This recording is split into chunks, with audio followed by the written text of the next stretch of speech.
Good evening. This is Santosh Takle. Just let me know in chat box whether I'm audible.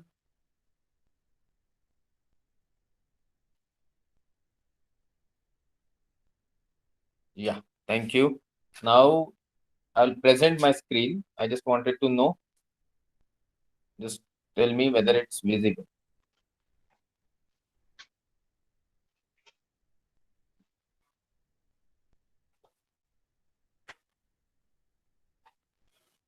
Okay. So if I'm audible and visible, we'll now go ahead with our class. I'll take initial 10 minutes or maybe 15 minutes, and then madam will continue with your actual. Okay. So now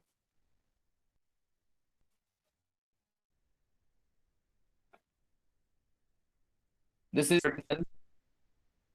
layer 1.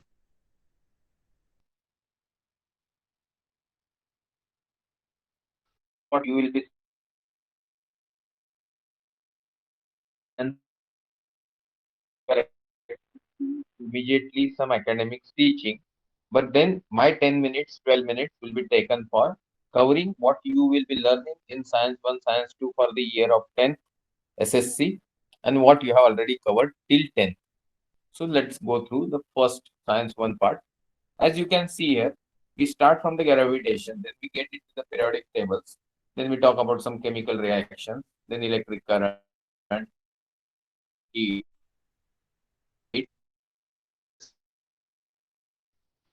part of physics only, continuing into the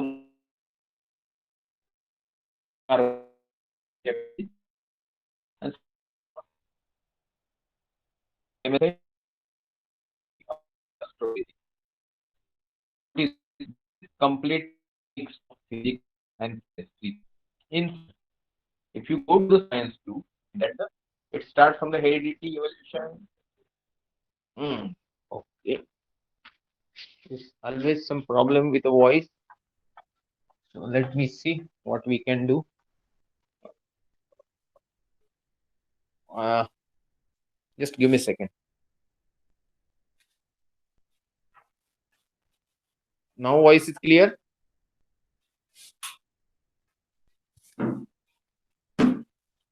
Just let me know in chat box. Okay. So as I was saying, that science 2 will be basically your biology, and you can see various topics. Now, those science 1, science 2 cover completely physics, chemistry, biology. This particular topics which are already covered in your 9, 8, 7 previously are again covered bit in a depth only because this particular topics are going to define your future paths for the education and professional life. तो कैसे ये देखेंगे, यहाँ मैंने कुछ डाला हुआ है आपके लिए कि भाई great teachers never try to be best teachers, they simply try to bring out the best in their students. हमारा भी यही उद्देश्य है, भले ग्रेट या बेस्ट कैटेगरी में हम लोग सब आए ना आए, बट अपने सारे टीचर्स जो है ऐसे ऑनलाइन के they try to bring out best in their student. Online classes का थोड़ा प्रॉब्लम ये है कि स्टूडेंट सचमुच वो 1 घंटा ध्यान दे रहे हैं कि नहीं, ये देखने का मौका टीचर्स को मिलता नहीं है जो फिजिकल क्लासेस में या ऑफलाइन क्लासेस में होता है. तो यहाँ पे आपकी जिम्मेदारी काफी बढ़ जाती है. Let's now recall with going back 2 minute. देखेंगे तो आपको समझ में आ जाएगा कि कुछ चीजें जो 10th में है, कुछ चीजें जो 8th में है, वो ऑलरेडी यहाँ पे कवर्ड है. जैसे हम बात कर रहे हैं ग्रेविटेशन की, तो लॉज ऑफ मोशन की बात कर रहे हैं जो न्यूटन के हैं. तो ये लॉज ऑफ मोशन 10th में भी ग्रेविटेशन में आएंगे. उसके पहले हम लोग पढ़ेंगे केपलर के बारे में, उनके लॉज के बारे में. Work energy always related to the force and other things. Electricity अलग से टॉपिक ही है 10th में. एसिड बेसिस कहीं ना कहीं प्रीवियसली आपका कवर हुआ है. Measurement of matter, classification of plants biology में होगा. इकोसिस्टम एनवायरनमेंट तो बहुत बड़ा हिस्सा है 10th के साइंस 2 का. माइक्रोब्स के बारे में भी पढ़ाया जा रहा है. तो बाद में हम आ रहे हैं फिर से लाइट में और साउंड में, जो आपके फिजिक्स का हिस्सा है. Okay. Now if you talk about ICT, information communication technology, ये एक्चुअली कंप्यूटर साइंस का हिस्सा है, और आज हमारे पास जितना free of cost information including this online classes, जो कुछ भी हम कर रहे हैं almost at the very cheap cost, is because of this particular evolution in the knowledge field or information and technology field came out of actually one offshoot of physics. थोड़ा बहुत chemistry भी है, हम इसको बोल सकते हैं इन एंटायरिटी साइंस। तो ये भी आपको थोड़ा पढ़ाया जाएगा। फिर carbon substance in common use, ये सारे केमिस्ट्री के हिस्से थे जो आपने पढ़े। एंड देन हेरिडिटी, जैसे पहला टॉपिक था साइंस 2 का 10th में, जो 9th में 16 नंबर पे। और भी बहुत सारी चीजें हैं उसके साथ। फिर से एस्ट्रोनॉमी को टच किया गया है, टेलीस्कोप के फंडामेंटल प्रिंसिपल्स क्या होते हैं और टाइप्स क्या होते हैं टेलीस्कोप के, ये जानने। अभी चलेंगे 8th में। 8th में भी हम अगर इंडेक्स पढ़े तो आपको दिखेगा living word already existing in 9th and 10th, health and disease, उसके थोड़ा इसलिए हमने ये थोड़ा बहुत हुआ, और 10th में हमने उसको लिया। और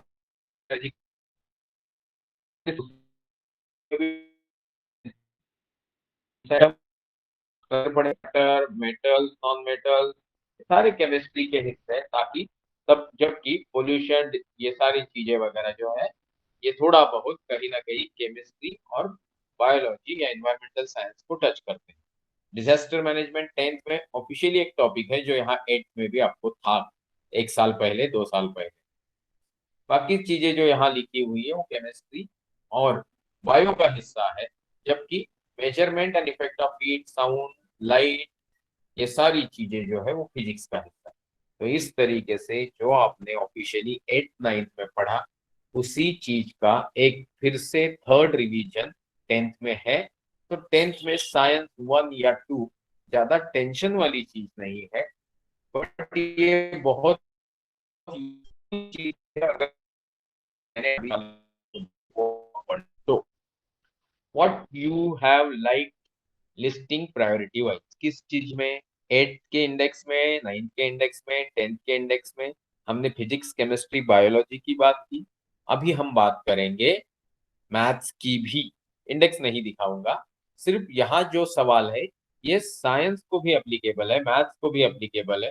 साइंस के जो हिस्से है बायोलॉजी, केमिस्ट्री, फिजिक्स, इसके अलावा जो आपने एसएसटी मतलब सोशल साइंस स्टडी जो पढ़ा, जैसे कि हिस्ट्री, ज्योग्राफी, पॉलिटी या फिर सिविक्स, और लैंग्वेजेस मराठी, हिंदी, इंग्लिश, तो ये सारी चीजों में आपका लाइकिंग किसकी तरफ है, प्रायोरिटी वाइज आप साइंस की तरफ झुकाव है, तो ये जो साइंस के 10th में या 9th में या 8th में टॉपिक्स है, इनमें किसी चीज की तरफ आपका ज्यादा झुकाव है क्या, ये चीज अगर आप 10वीं तक लिस्ट आउट कर पाते हो, तो शायद 11th के एडमिशन कहाँ करने हैं, और 11th 12th के बाद के एडमिशन कहाँ करने हैं, और नौकरी या प्रोफेशनली बिजनेस किसी कौन से फील्ड में करना है, इसके लिए आपका एक स्ट्रॉन्ग फाउंडेशन जनरेट होगा। यही आगे के 2 पॉइंट्स ऑफ डिस्कशन है उसमें भी कवर करने की कोशिश की गई। चेकिंग योर इंक्लिनेशन और interest in reference to the various field of education. 10वीं तक कॉमन स्टडीज है, भले बोर्ड बदलते हैं, स्टेट गवर्नमेंट है, सीबीएसई है, आईसीएसई है, कोई बोलता है हम ज्यादा प्रोजेक्ट बेस्ड पढ़ाते हैं, कोई बोलता है हम ज्यादा प्रैक्टिकल बेस्ड पढ़ाते हैं, कोई बोलता है हम लोग ज्यादा फील्ड स्टडीज करते हैं। बट सच पूछिए तो एवरेज आउट करेंगे तो इट्स ऑन पार। नहीं तो स्टेट गवर्नमेंट और जिला परिषद के स्कूल में पढ़ा हुआ व्यक्ति कभी भी चोटी पे नहीं पहुंचता था, बट ऐसा तो होता नहीं। जो लोग अच्छे प्रोफेशन में या सक्सेसफुल करियर करते हैं, उनका जो बैकग्राउंड एजुकेशन है वो इतना काउंट नहीं होता है compare to their attitude and the social environment they have received. तो आपका ये इंक्लिनेशन 10वीं तक चेक करने के लिए आपका सिलेबस बहुत अच्छे से डिफाइन किया जाता है, और ये सारी 2 चीजों पे अगर आपने ध्यान दिया है, तो guidance for future planning and converging your thoughts on field of interest is easy for your parents, easy for your teachers, easy for your well wisher and easy for you. क्योंकि आगे आगे वाला पॉइंट आप देख सकते हैं, parents teachers role in identifying interest अगर कुछ है, तो सच पूछिए तो candidates role in own future भी कुछ है। तो बच्चे जब 10th तक पढ़ाई करते हैं, तो आपके ऊपर एक जिम्मेदारी है जो आपको शायद कोई बताता नहीं, कि आपको 10वीं तक पढ़ते वक्त अच्छे मार्क्स के साथ आपको अपना इंटरेस्ट भी डिफाइन करना। ये जिम्मेदारी भले ही पेरेंट टीचर्स के साथ आपको लेनी है, उनका रोल गाइडिंग का है, आपका रोल उसमें आपका कंट्रीब्यूशन के तौर 10th के भी कुछ साल बाद जब आप 11th 12th करके एक्चुअली ये जो बेसिक एजुकेशन सिस्टम है उसको क्रॉस करेंगे, तो आपको बहुत सारे बदलाव दिखेंगे। आपको ये भी दिखेगा कि इंजीनियरिंग में कोई बच्चा है वो ऐसा कोई टॉपिक लिया है जो इंजीनियरिंग में कुछ कुछ साल पहले नहीं था, या कोई मेडिकल साइंस में है वो कुछ इंजीनियरिंग का ऐसा टॉपिक जैसे मैथ्स लेके चल रहा है जो शायद पहले नहीं था मेडिकल फील्ड। तो ये सारे बदलाव इसलिए लाए गए क्योंकि आपका ब्रेन डेवलपमेंट एंड इंटरेस्ट वो हैंड इन हैंड, और इसमें आपको कभी भी ऐसा ना लगे कि मुझे बायोलॉजी भी पसंद है बट मुझे मैथ्स भी पसंद है, जबकि मैं ऐसा एजुकेशन का फील्ड लिया जिसमें बायोलॉजी ले रहा हूँ तो मैथ्स नहीं ले पा रहा, और मैथ्स ले रहा हूँ तो बायोलॉजी नहीं ले पा रहा। तो यहाँ पे कुछ नई सुविधाएं आपके लिए हो रही है।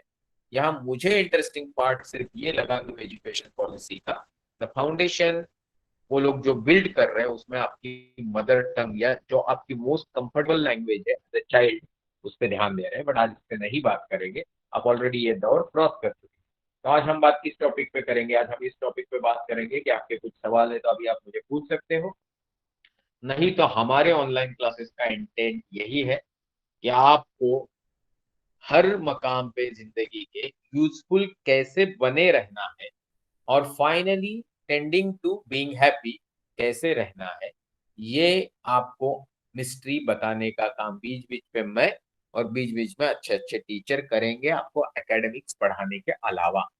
बट इसके लिए आपको क्लास में जब टीचर पढ़ा रहे हैं तो 1 घंटा एक्टिवली पार्टिसिपेट करके सिंसियर डिसिप्लिन के साथ क्लास को अटेंड करना होता है। बहुत बार हमें डाउट होता है कि बच्चे शायद क्लास अटेंड कर रहे हैं और पैरेलली गेम भी खेल रहे हैं, क्योंकि सब म्यूट मोड में चलता है। तो आपको ये अवॉइड करना है, क्योंकि ये फाउंडेशन आपको आगे जाके मदद करे।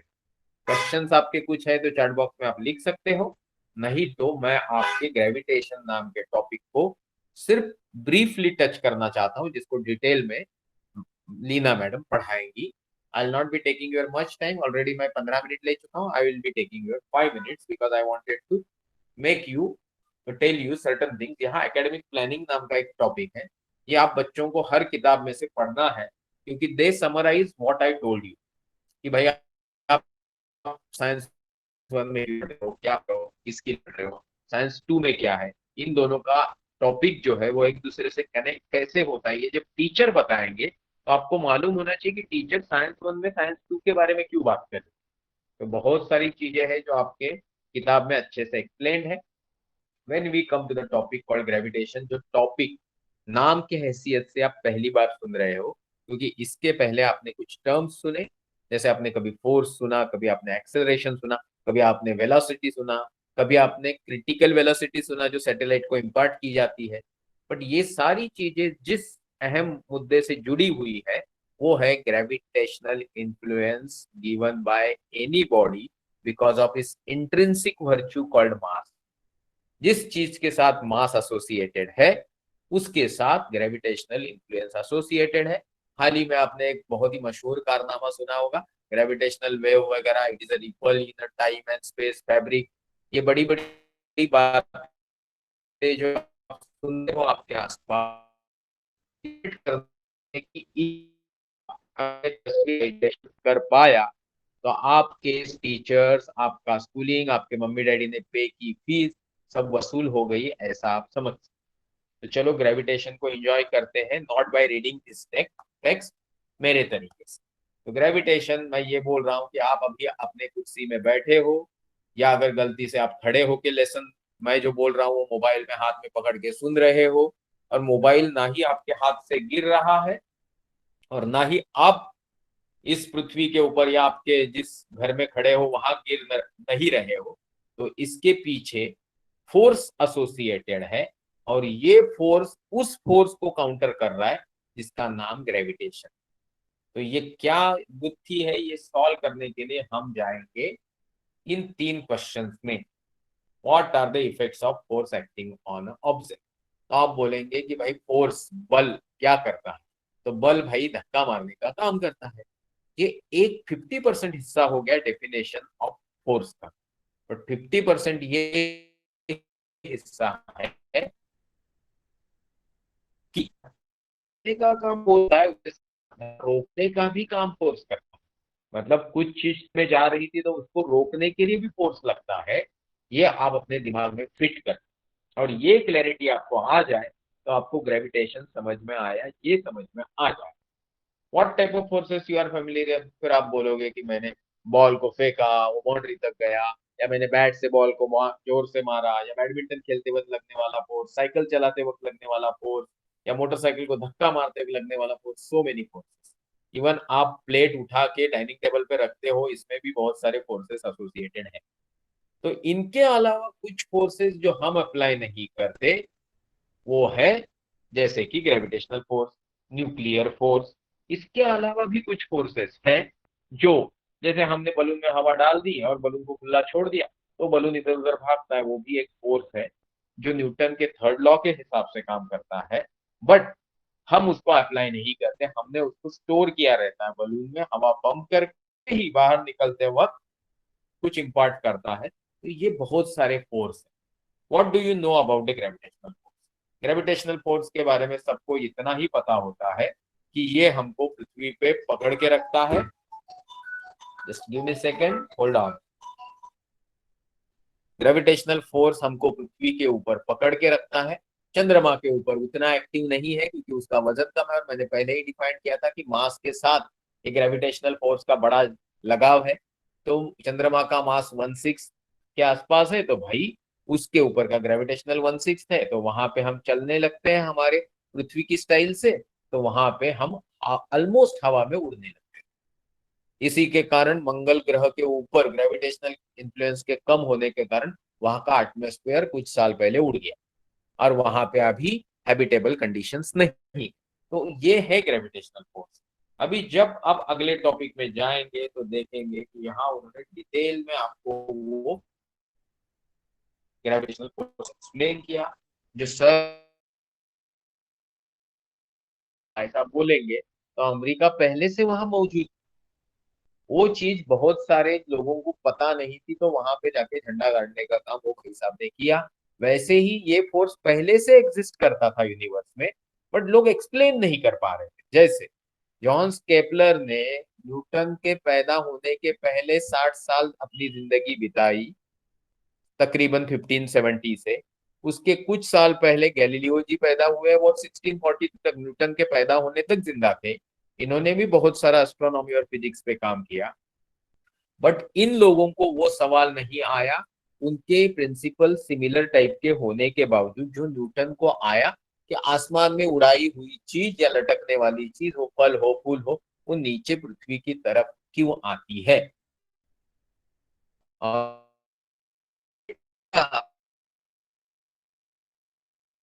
Law of gravitation. तो न्यूटन का ये कंट्रीब्यूशन जो है, ये कंट्रीब्यूशन यहाँ मैं आपको एक्सप्लेन करना चाहता हूँ।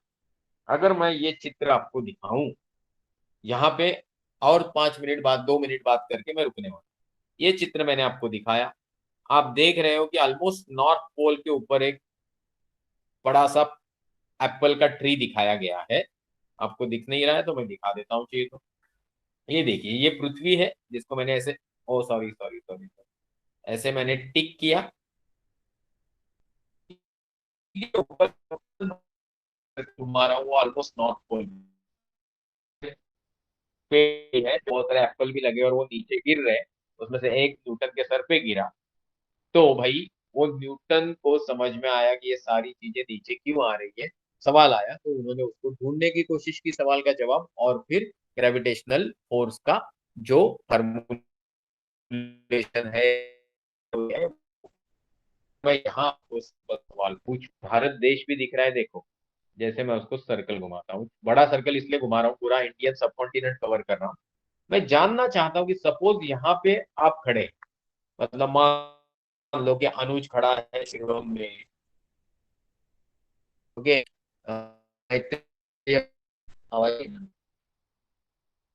चैट बॉक्स में प्लीज लिखिए ठीक से आ रही है।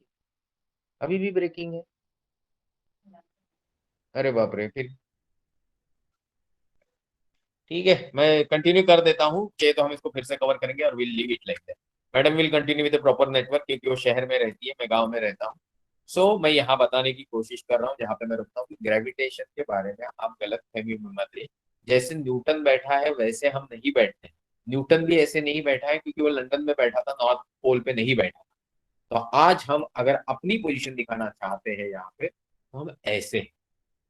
कोई अगर ऊपर की तरफ रशिया में दिखा रहा है तो वो ऐसे, कोई अफ्रीका में दिखा रहा है तो एक्चुअली वो ऐसे। मतलब आप ये पकड़ के चलिए कि हम सतह से 90 डिग्री पे है। पानी भी जो है, जो अभी सपोज हम जाएंगे अभी अरेबियन सी में, तो अरेबियन सी जो है, ये सब मैं हटा देता हूँ तो आपको मैं अरेबियन सी में ये जो पानी है यहाँ का, हमें ऐसे ऐसे कि हॉरिजॉन्टल को कोई यहाँ पे ही हुआ है। और क्या ग्रेविटेशनल इन्फ्लुएंस का फंडामेंटल सब आपका, उन्होंने बहुत सारे नियम दिए हैं,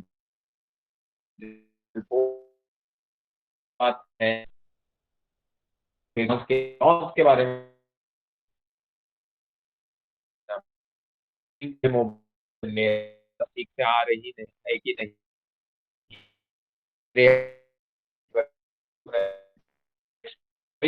you as your teacher for science 1 with certain topics. Today she will start with the gravitation, which she will continue slowly with a standard pace so that आपको actual physics का और विज्ञान का मजा आए. So madam, sorry for keeping you waiting for 25 minutes. No, sir. Sir, thank you so much for your wonderful introduction. It was amazing to have a lecture from you and nice introduction you have given. Um, so, good evening, everyone, students. So, I'll start presenting my screen. Sir, may I? Yes madam, thank you very much. Please continue. Thank you, sir. Thank you so much. Okay madam.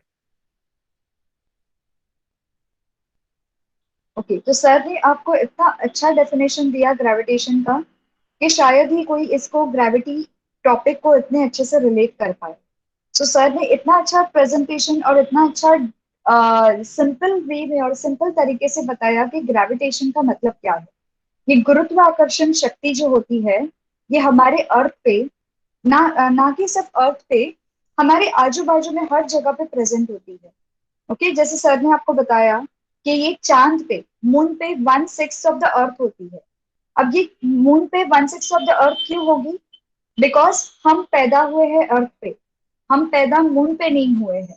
सो हमारी जो body है अर्थ के मास के साथ adapt कर चुकी है। अगर जैसे ही सर ने आपको बताया कि आप मून पे जाओगे तो आप वहां पे फ्लोट होने लगोगे। So that is a case. ऐसा होता है बिकॉज हमारी जो बॉडी है हमारे अर्थ के मास के साथ अडाप्ट कर चुकी है। So I start sharing my screen. Let me know if you can see my screen in the chat box.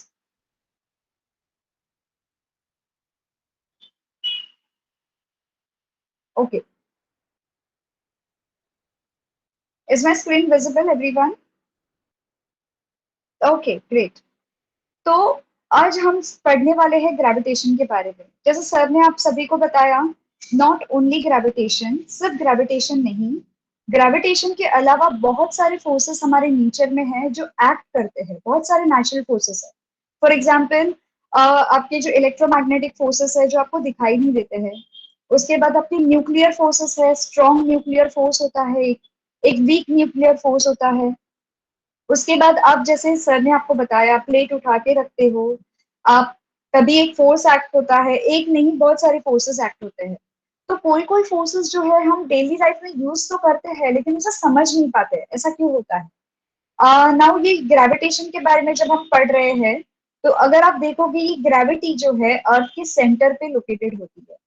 Okay कोई भी प्लैनेट के सेंटर पे इसकी ग्रेविटी मैक्सिमम रहेगी, और इसके आजू बाजू में जैसे ही सेंटर से ऑब्जेक्ट दूर दूर जाएगा तो ग्रेविटेशन फोर्स जो है उतना वीक होते जाएगा। ओके, सो ये जो ग्रेविटी है हर ऑब्जेक्ट के या हर प्लैनेट के या हर किसी भी सेलेस्टियल बॉडी के सेंटर में स्थित होती है या सेंटर में मैक्सिमम होती है।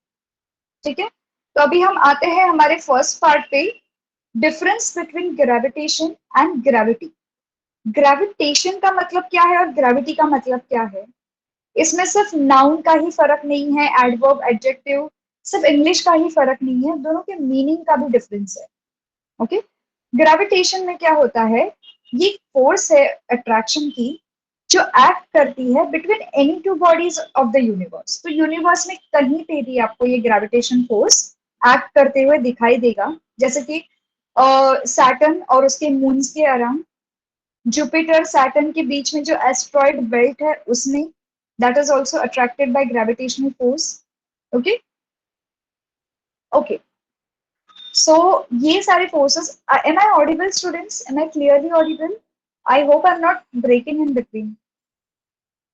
Yes, okay great, fine. तो ये जो ग्रेविटेशन फोर्स है ये ना ओनली अर्थ पे, ना ओनली हमारे नेचर में, बट यूनिवर्स में, okay thank you, so universe में हर जगह पे ये एप्लीकेबल होता है।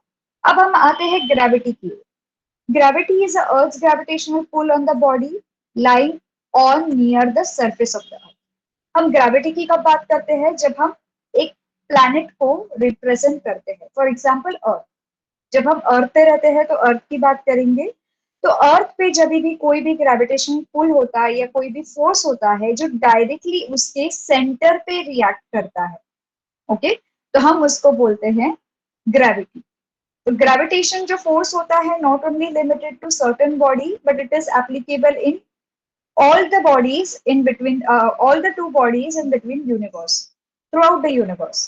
ठीक है, वैसे ही ग्रेविटी जो होती है, ग्रेविटी जो रिलेटेड टू अर्थ होती है, तो हम अर्थ से रिलेटेड ग्रेविटी को लेके बात करेंगे। जब हमको जनरलाइज लेवल पे बात करना रहेगा तो हम ग्रेविटेशन की बात करेंगे। Okay, this part is clear, difference between gravitation and gravity students, इतना आप सभी को क्लियर है? Yes, okay great. अभी हम चलते हैं इंट्रोडक्शन टू साइंटिस्ट। याद है आपको सर ने क्या कहा था कि न्यूटन के पहले बहुत सारे साइंटिस्ट आ चुके, उन्होंने ग्रेविटी और ग्रेविटेशन के बारे में पढ़ा था, उन्होंने उनके तरीके से रिप्रेजेंट भी किया था। ओके, पर उनको जो सवाल न्यूटन के दिमाग में आए वो सवाल उनके दिमाग में नहीं आए। जैसे कि केपलर्स, जैसे गैलीलियो, ऐसे बहुत सारे साइंटिस्ट हैं जो न्यूटन के स्केल के पहले, न्यूटन के स्केल के पहले मतलब न्यूटन के ईयर के पहले या एरा के पहले आए थे। उन्होंने ग्रेविटी के बारे में थ्योरीज भी दी थी पर वो कंप्लीट थ्योरी नहीं दे पाए। उनके थ्योरी के बेस पे आइजैक न्यूटन ने, ओके, और थोड़ी पढ़ाई की इसके ऊपर और लॉजिकल रीजनिंग किया, और ग्रेट साइंटिस्ट आइजैक न्यूटन ने, he was present in between 1642 to 1727, ठीक है, was one of the greatest scientists of recent times. He was born in England. He gave his laws of motion, equations of motion, and theory of gravity in his book Principia. Okay, if you get this book, अगर आपको ये book मिलती है आप जरूर पढ़ना. It is amazing book. It's very rare in book indeed. So before this book was written, Kepler had given 3 laws describing planetary motion. तो ये बुक लिखने से पहले केपलर ने, सर जॉन केपलर ने, उन्होंने ऑलरेडी मोशन को, ऑलरेडी ग्रेविटी को और प्लानिटरी मोशन को बहुत अच्छे से डिस्क्राइब किया था। पर यहाँ पे प्रॉब्लम क्या होता है, will come to that. However, the reason why planets move in the way described by Kepler's law was not known. Okay, Newton, with this theory of gravity, mathematically derived Kepler's law. Kepler ने क्या किए थे, Kepler ने अपने हिसाब से, ये Kepler जिस एरा को बिलोंग करते थे उन एरा के हिसाब से, उस एज के हिसाब से उन्होंने अपनी थ्योरी दी थी, क्योंकि केपलर न्यूटन की काफी पहले थे और वो टाइम पे शायद इतना प्रोग्रेस नहीं था टेक्नोलॉजी और साइंस में, तो उन्होंने अपने हिसाब से अपने लॉज दे दिए प्लानिटरी मोशन के, बट उनको रिनाउंस उनको अप्रिसिएशन नहीं मिल पाया। क्यों नहीं मिल पाया? क्योंकि कहीं ना कहीं उनकी जो लॉज थे they were not resembling what exactly is going on in the universe. अब न्यूटन आए इन बिटवीन दिस एरा। इन्होंने अपनी थ्योरी ऑफ ग्रेविटी में मैथमेटिकली डिराइव किया। अब जब आप कोई भी चीज को जनरलाइज वे में बोलते हो उसका वेटेज उतना नहीं होता है जितना आप मैथमेटिकली डिराइव करके उसको प्रूफ करते हो। तो ये जो मैथमेटिकली डिराइव करके प्रूफ करने का काम जो है ये न्यूटन ने किया। ओके। और उसके जो लॉज थे केपलर जी के, उनके लॉज को इन्होंने और सिंप्लीफाई करके प्रेजेंट किया। सो आगे क्या हुआ? In addition to this Newton did ground breaking work in several areas, including light, heat, sound, and mathematics. Okay, so Newton was not only good in science, but he was also good with mathematics. He was also good with physics. Okay, तो जितने सारे science के disciplines है, okay, as you all know, science is not only related to science. Science में आपकी history भी आती है, आप science में geography भी पढ़ते हो, आप science में maths भी पढ़ते हो, अब साइंस में biology, physics, chemistry, it is a mixture of almost all the subjects. और पेपर लिखते वक्त इंग्लिश भी पढ़ते हैं, आपको स्पेलिंग मिस्टेक नहीं करनी रहती है। ओके, सो बेसिकली साइंस में इन्होंने not only in the field of particular laws या planetary motion, but he has also excelled in the field of light, heat, sound and mathematics. तो इनका काफी सारा योगदान रहा है ये सारे क्षेत्रों में। He invented a new branch of mathematics. इनके स्टडी की वजह से completely new branch of mathematics invent हुआ। ओके, अभी क्या मुझे कोई बता सकता है इन्वेंशन और डिस्कवरी में डिफरेंस क्या है? Since you all are in 10th standard, आपको पता होना चाहिए। एक इन्वेंशन होती है, एक डिस्कवरी होती है। ये दो वर्ड्स में क्या फर्क है? आप कभी वर्ड इन्वेंशन यूज करोगे और कभी वर्ड आप डिस्कवरी यूज करोगे या डिस्कवर यूज करोगे। Okay, Dvijesh, okay, Dvijesh has given the answer. Anyone else? Invention के बारे में द्विजेश ने बताया। और कोई बता सकते हैं डिस्कवरी के बारे में? Yes, students. There are 11 students except me, 9 students. Okay, Dvijesh. Dvijesh has given us two. Invention means something. Okay, Maitreya. Mm-hmm. Okay, Maitreya, you are partially right. Dvijesh, you are right. Yes, invention means to create something right from the inception. Okay, right from the foundation level or right from the basic level, scratch से कुछ बनाना, उसको हम invention बोलते हैं। Yes, exactly सितारा। So basically discovery हम कभी बोलेंगे जब already कुछ exist करता हो नेचर में, उसको हमने explore करके उसे हमने लोगों के सामने लाया है, तो हम उसको बोलेंगे discover।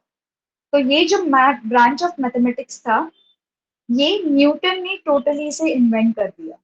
ओके, पूरी तरह से उसको बनाया differently. This is called as calculus.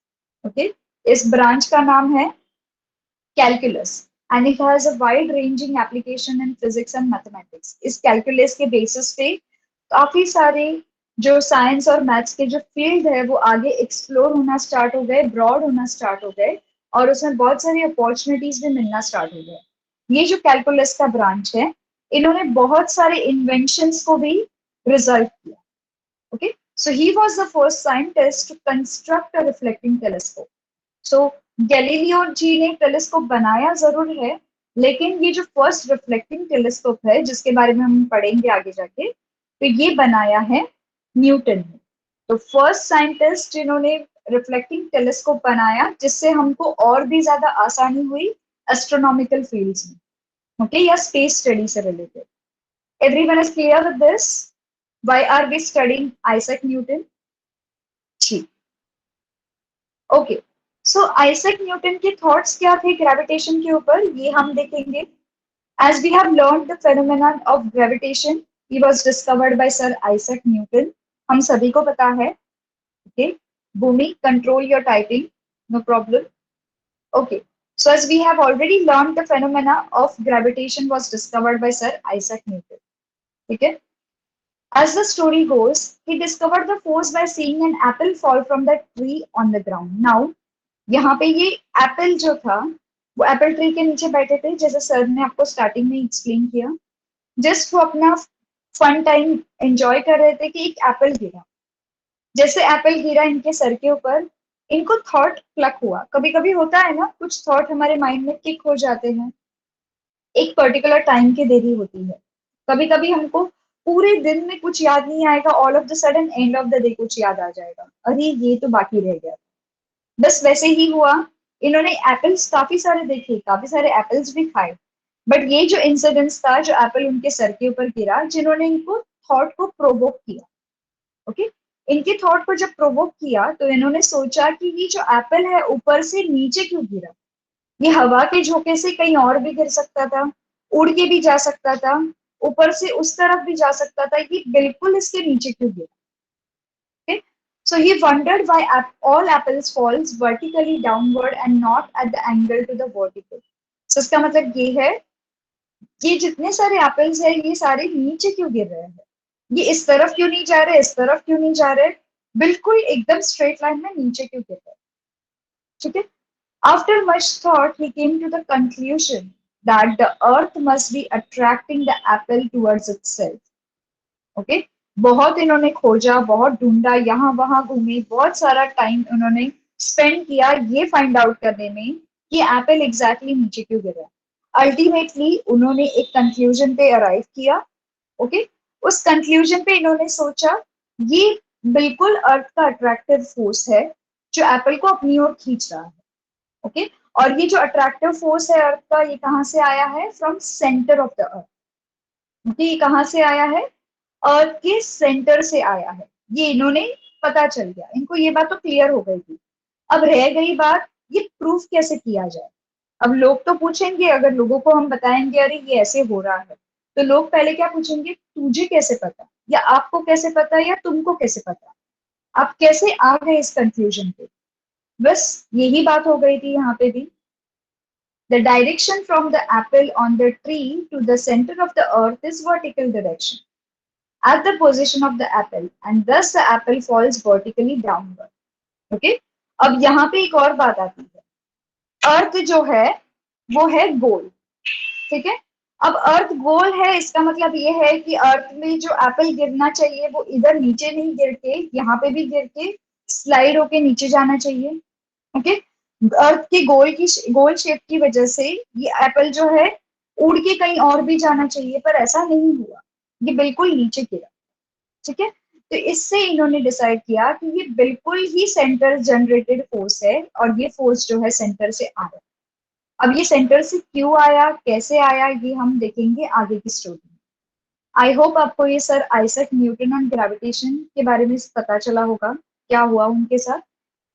So far it is clear students, कौन से थॉट्स ने इनको प्रोवोक किया ग्रेविटेशन की थ्योरी को ये करने में। Yes, clear, okay great. Shall I proceed ahead, क्या हम आगे बढ़े, बिल्कुल ओके, ठीक है। सो अभी आते हैं सर आइजैक न्यूटन और gravitation. Okay, thank you. So हमारे टेक्स्ट बुक में एक डायग्राम है, let me take you back to the textbook. ये वाला डायग्राम, ये बिल्कुल यहाँ पे सेम डायग्राम है।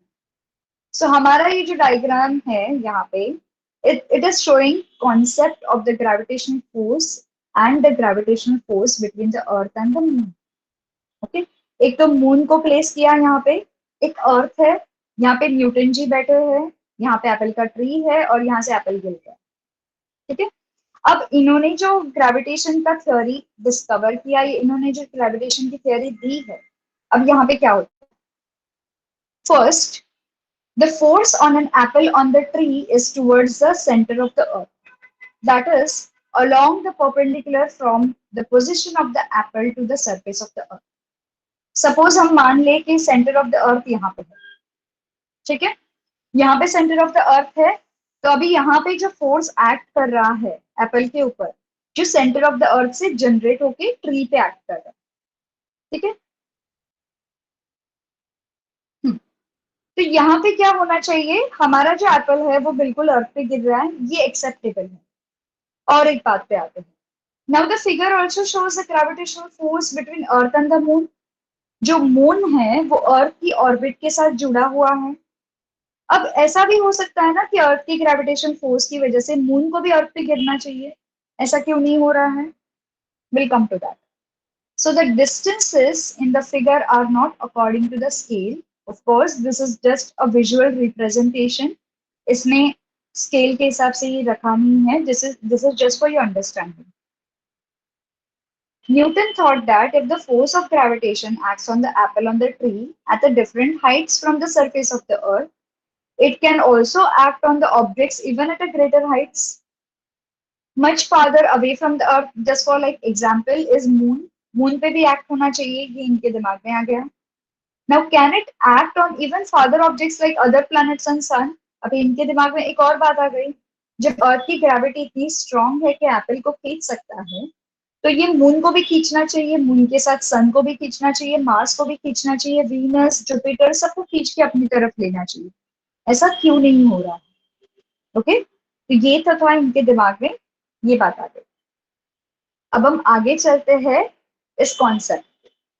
इस कॉन्सेप्ट का जो निर्माण है यहाँ से हुआ. इस सवाल से ये कॉन्सेप्ट अराइज हुआ. Why even the farther objects like sun and other planets are not coming together on the earth and they are not acting on the earth. उनका जो फोर्स है अर्थ के फोर्स के साथ मैच क्यों नहीं हो रहा? This gave rise to the two concepts. एक तो कॉन्सेप्ट है सर्क्यूलर मोशन और दूसरा कॉन्सेप्ट है सेंट्रीपिटल फोर्स. ओके, तो इन दोनों कॉन्सेप्ट पे जाने से पहले let us go back to our textbook. यहाँ पे तो हमने जो अभी पढ़ा है वो अभी ऑलरेडी सर ने आपको एक्सप्लेन किया है कि ग्रेविटी क्या होती है.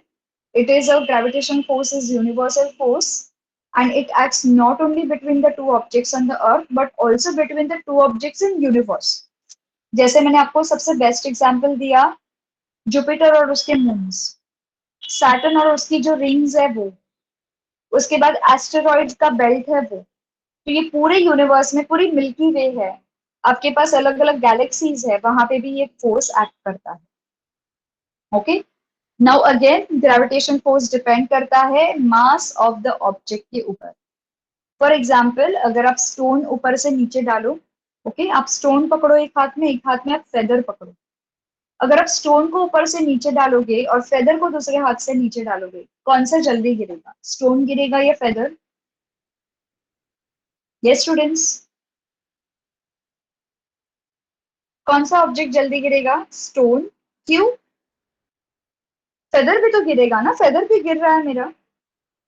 हाँ हाँ, लेकिन क्यों? वाई भूमि, आर्यन, स्टोन क्यों? फेदर भी तो गिर रहा है नीचे, स्टोन जल्दी क्यों गिरेगा? Exactly, very good. So we just said that weight of the stone is more as compared to the weight of the feather. तो जो ग्रेविटी एक्ट करती है वो मोर हेवियर ऑब्जेक्ट पे ज्यादा एक्ट करती है as compare to the lighter object. Yes, very good, it has a greater amount of mass. Aryan, okay, तो बिल्कुल यहाँ पे सेम होता है. इवन आपके ऑब्जेक्ट्स यूनिवर्स में भी सेम होता है. ठीक है. As we have learned, the phenomena of gravitation was discovered by Sir Isaac Newton. As the story goes on, he discovered the force by seeing an apple falling from the tree on the ground. And then he wondered, उन्होंने सोचा कि ये सारी चीजें क्यों हुई, ये पूरी स्टोरी अभी हमने जस्ट देखी. आफ्टर मच थॉट उन्होंने कंक्लूजन पे आए, उन्होंने बोला कि अर्थ के पास एक अट्रैक्टिंग फोर्स है जो कि सही है. ओके, अब ये जो अट्रैक्टिंग फोर्स सिर्फ एप्पल पे एक्ट करता है, ना कि कोई हेवनली ऑब्जेक्ट्स पे या ना कि कोई अर्थ के बाहर के ऑब्जेक्ट्स पे. ठीक है. The direction of apple on the tree to the center of the earth is vertical direction at the position of the apple and thus apple falls vertically downwards. तो इसका मतलब ये है कि ये परपेंडिकुलर. अब ये परपेंडिकुलर कैसे हुआ? ये आपका सेंटर है. ठीक है. यहाँ पे आप पॉइंट ओ समझ लो इसे. फॉर एग्जाम्पल इसके यहाँ पे एक स्ट्रेट लाइन बना दो. ठीक है. अब ये जो एप्पल का ट्री है इसके ऊपर ही रखा है और ये एप्पल जो है बिल्कुल यहाँ पे गिरेगा. So it is 90 degree. Okay, इसलिए इसे बोलते हैं perpendicular from the position of the apple. ये बिल्कुल 90 डिग्री पे गिरेगा, ठीक है। So the distance in the figure, okay, so ये तो था वर्टिकली डाउनवर्ड्स एप्पल गिरेगा। Now on the left shows that apple tree on the earth, force on the apple on the tree is towards the center of the earth along the perpendicular from the position of the apple, ये position of apple है और ये बिल्कुल इसके अर्थ पे ऐसे गिर रही है, ठीक है। It is in a perpendicular direction. It is not going with the shape of the earth, it is going with the center attracting force of the earth. उसके बाद the figure also shows the gravitational force between earth and the moon. यहाँ पे एक और भी बात बताई है, मून है और अर्थ, इन दोनों के बीच में भी ग्रेविटेशन फोर्स है, इसके बारे में हम धीरे धीरे आगे जाएंगे, वैसे पढ़ेंगे। Now the distance in the figure are not according to the scale. Newton ने ये सोचा, if the force of gravitation acts on the apple, it should also act on the different bodies which are surrounding earth. जहाँ पे अर्थ है उसके आजू बाजू के सारी चीजों पे अट्रैक्ट होना चाहिए। Now like example, can it act even farther on the objects, like जैसे सन है, वीनस है। आई होप ये कॉन्सेप्ट पूरा ग्रेविटेशन का क्लियर हो गया, राइट? Yes students, clear? यहाँ तक कितने थॉट्स आए न्यूटन के दिमाग में? ओके, अब जितने थॉट्स आए उतने कॉन्सेप्ट्स के इन्वेंशंस हो गए। जितने इन्होंने थॉट्स दिमाग में लाए, जितने क्वेश्चंस आए इनके दिमाग में, इन्होंने अपने क्वेश्चंस को आंसर करने का ट्राई किया। तो इन्होंने कैसे ट्राई किया? फोर्स एंड मोशन कॉन्सेप्ट के through, okay. Force and motion concept के थ्रू इन्होंने सारे सवाल के जवाब देना ट्राई किया।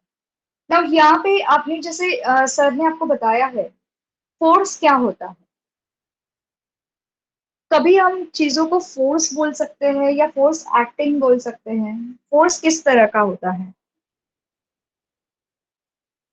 Anyone can tell me, force क्या होता है, किस तरह का होता है, कैसे होता है? आपने पढ़ा है इसके बारे में 8th स्टैंडर्ड में। What are two types of forces? चलो अभी मैंने टेबल यहाँ पे रखा है, उसके ऊपर मैंने ग्लास रखा है। अब मुझे ग्लास को उठाना है, ओके। तो आप कौन सा, oh that is energy. Kinetic and potential energies होते हैं जो स्टोर्ड एनर्जीज और यूजेबल एनर्जीज होते हैं, नॉट दैट। फोर्स क्या होता है? No problem, no problem, we all can make mistakes, that's okay. कभी कभी टीचर्स भी मिस्टेक्स कर लेते हैं, कोई बात नहीं, सिर्फ उनको करेक्ट करना चाहिए।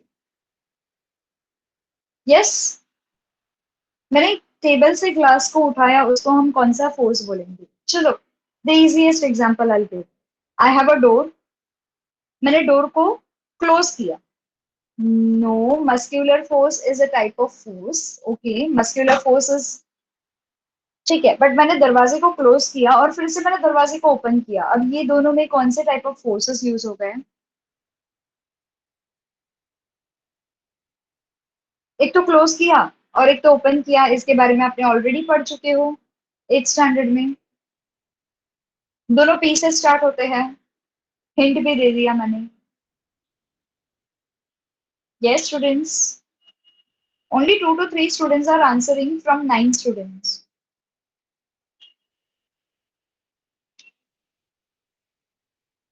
Come on, answer. डोर है, उसको मैंने बंद किया और उसके बाद मैंने उसको खोला भी। अब बंद करते वक्त कौन सा फोर्स अप्लाई किया और खोलते वक्त कौन सा फोर्स अप्लाई किया मैंने दरवाजे को? Quick quick.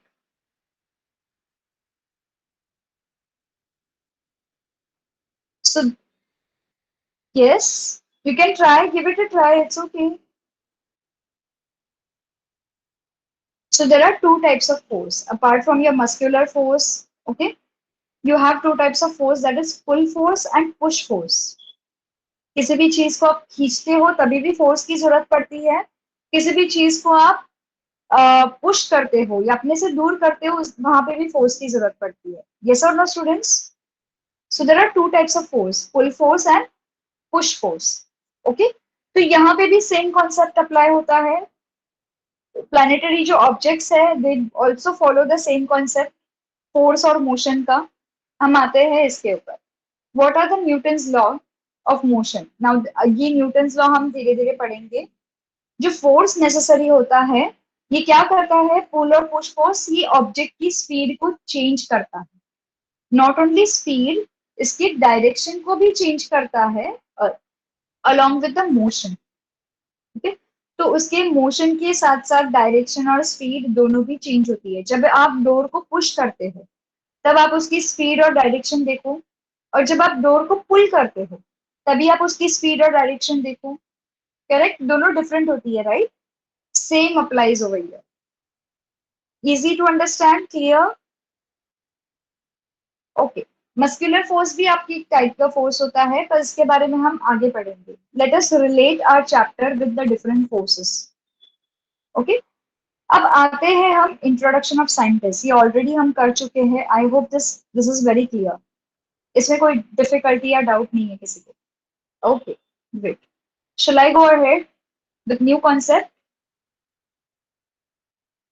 Yes. Okay. So here we have circular motion and centripetal force. Okay. ये दो तरह के फोर्स है, एक तो है सर्कुलर मोशन और एक है सेंट्रिपिटल फोर्स। अब इन दोनों में क्या डिफरेंस है और दोनों हम क्यों पढ़ेंगे ये भी हम देखते हैं। Let us come back to our PPT. As long as we are holding the string, we are pulling the stone towards us. आप लोगों ने कभी बचपन में ट्राई किया है, छोटे थे कभी? आपने स्ट्रिंग बांध दिया रस्सी को और रस्सी को ऐसे हवा में ऊपर सर के ऊपर घुमाया। ओके, कभी ये ट्राई किया है? जब तक स्ट्रिंग स्टोन से बंधी हुई है, ये जब तक ये रस्सी आपके स्टोन से बंधी हुई है, आपका स्टोन जो है सर्कुलर मोशन में घूमेगा। यस और no students? Above your head. Okay, जहां आपने रस्सी को रिलीज कर दिया या जहां आपकी रस्सी जो है थ्रेड है वो टूट गई, your stone will directly go in the straight direction. जहां पे भी रहेगा वो उसके बिल्कुल परपेंडिकुलर डायरेक्शन में उठ जाएगा। कभी ये ट्राई किया है एक्टिविटी? यस स्टूडेंट्स, बचपन में ये एक्टिविटी ट्राई नहीं की? No? Okay, you can try now, but make sure आपके आजू बाजू में कोई एनिमल्स या कोई इंसान ना हो, वरना आप बोलोगे टीचर ने बोला था ट्राई करना। किसी को हर्ट नहीं करना है। Okay, so you can try this. Stand in the centre, एक रस्सी ले लो, मे बी 10 सेंटीमीटर बिग काफी है। उसके एंड को छोटा सा स्टोन बांधो, एकदम छोटा सा। Not stone, maybe you can tie a piece of little heavy object जैसा, एकदम भी हैवी नहीं। ठीक है, उसको अच्छे से टाई करके उसको धीरे धीरे उसको सर के ऊपर घुमाना है। ओके, जैसे आप घुमाओगे धीरे धीरे उसकी स्पीड बढ़ेगी। स्पीड बढ़ेगी तो आप देखोगे it is moving in a circular direction above your head. Okay, ultimately जब भी आपका स्टोन की जो स्ट्रिंग है यहाँ से ब्रेक हो गई, यहाँ से सपोज आपकी स्ट्रिंग ब्रेक हो गई है, तो ये स्टोन जो है बिल्कुल इसके परपेंडिकुलर डायरेक्शन में थ्रो आउट हो जाएगा, बिल्कुल ऐसे। ओके, क्योंकि आपका जो सेंटर वाला फोर्स है यहाँ से डिस्कनेक्ट हो गया। ओके, फॉर एग्जाम्पल ये सेंट्रल अट्रैक्टिंग फोर्स था तो यहाँ पे कनेक्ट हो रहा था, ये सेंट्रल अट्रैक्टिंग फोर्स यहाँ पे आके डिस्कनेक्ट हो गया। डिस्कनेक्ट होने के बाद ये ऑलरेडी मोशन में है, तो ये जो स्टोन टूट के गिरेगा it will be in perpendicular direction, that is in a tangential direction. ये सर्कल को टेंजेंट बन जाएगी and it will be perpendicular to the centre. Okay, so as long as we are holding the string, we are pulling the stone towards the center. Okay, जब तक string हमारे हाथ में है, स्टोन जुड़ा हुआ है, उसकी जो फोर्स है वो सेंटर पे अट्रैक्ट करती है। Okay, and we are applying force to it. अब तक अभी फोर्स अप्लाई हो रहा था यहाँ पे, बट जब फोर्स स्टॉप हुआ एक्ट होना तो हमने क्या किया, स्ट्रिंग को रिलीज कर दिया, तो उसके ऊपर जो फोर्स एक्ट हो रहा था, जो सेंटर से आ रहा था, जो यहाँ से जुड़ रहा था, ये यहाँ पे डिस्कनेक्शन हो गया बिल्कुल इसकी तरह, और ये जो स्टोन है वो बाहर चला गया। ठीक है, जब ये बाहर चला गया, in this case the stone will fly of along a straight line. जहां पे भी खड़ा है वहां से एकदम स्ट्रेट उड़ जाएगा। Okay, which is tangent to the circle. I hope everyone knows what is tangent to the circle. मुझे टेंजेंट एक्सप्लेन करने की जरूरत नहीं है, वेरी गुड। ओके, सो ये जो है ये बिल्कुल सर्कल के टेंजेंशियल पोजिशन में चला जाएगा। Okay, And now the stone, when the string is released because of this direction of its velocity, at the instant of the time, तो ये बिल्कुल टाइम के इंस्टेंट पे होगा क्योंकि स्टोन ऑलरेडी मोशन में है, स्टोन के ऊपर वेलोसिटी ऑलरेडी एक्ट हो गई है, स्टोन जो है स्पीड के साथ चार्ज्ड है, तो इसको जब स्ट्रिंग टूटती है तो उसको स्पीड की जरूरत नहीं पड़ती है, ऑलरेडी मोशन में है, तो ये बिल्कुल इसकी स्ट्रेट लाइन में चला जाएगा। जब तक उसकी स्पीड यूज होगी वो आगे आगे आगे आगे चला जाएगा, जहां पे उसकी स्पीड यूज होके खत्म हो गई वो धीरे धीरे नीचे गिर जाएगा। ये सभी को समझा? This part is clear everyone? Yes? Okay. So you may recall that we have performed a similar activity previously in which 5 rupee coin kept on a rotating circular disc flies of the disc along the tangent of the disc.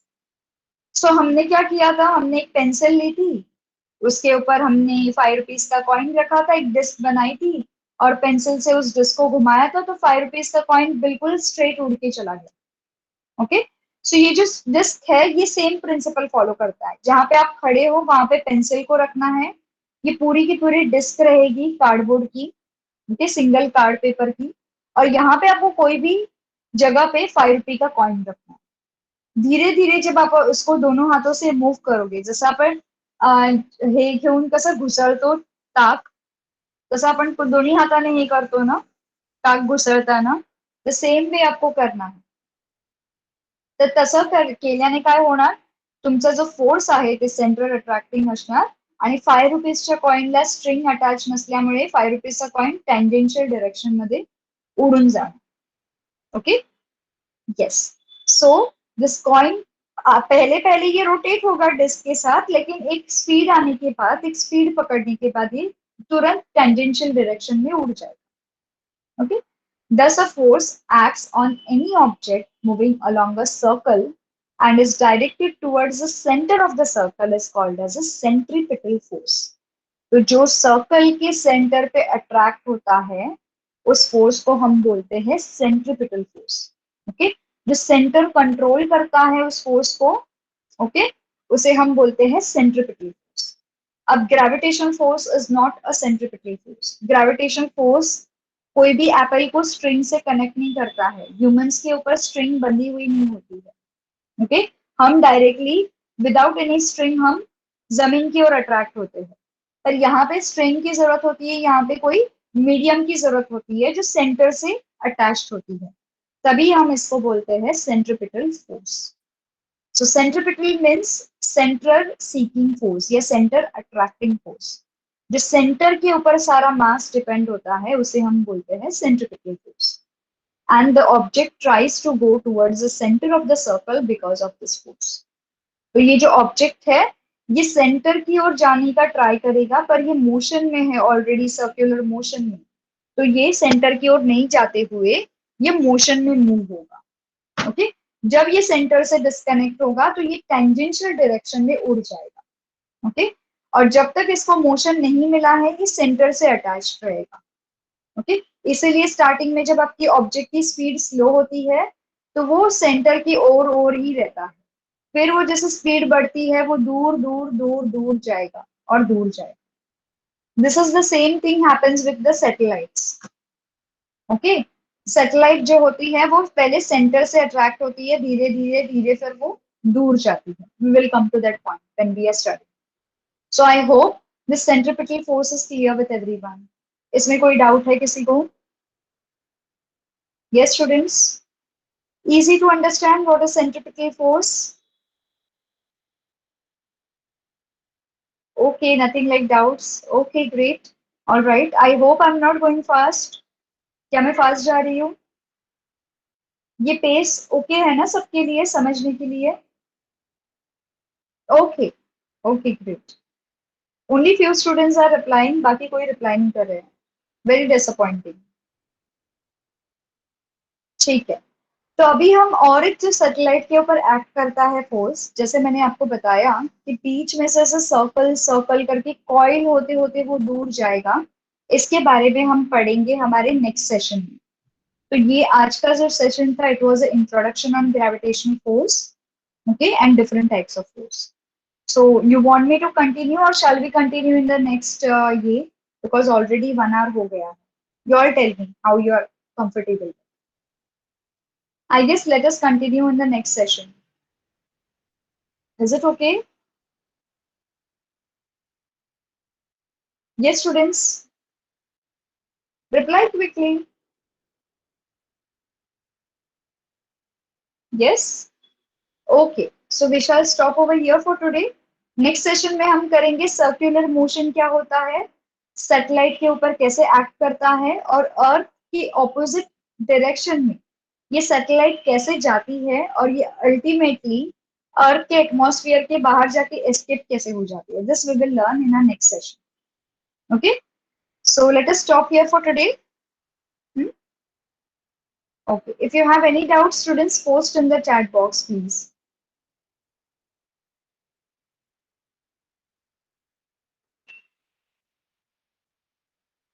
Okay, okay, fine.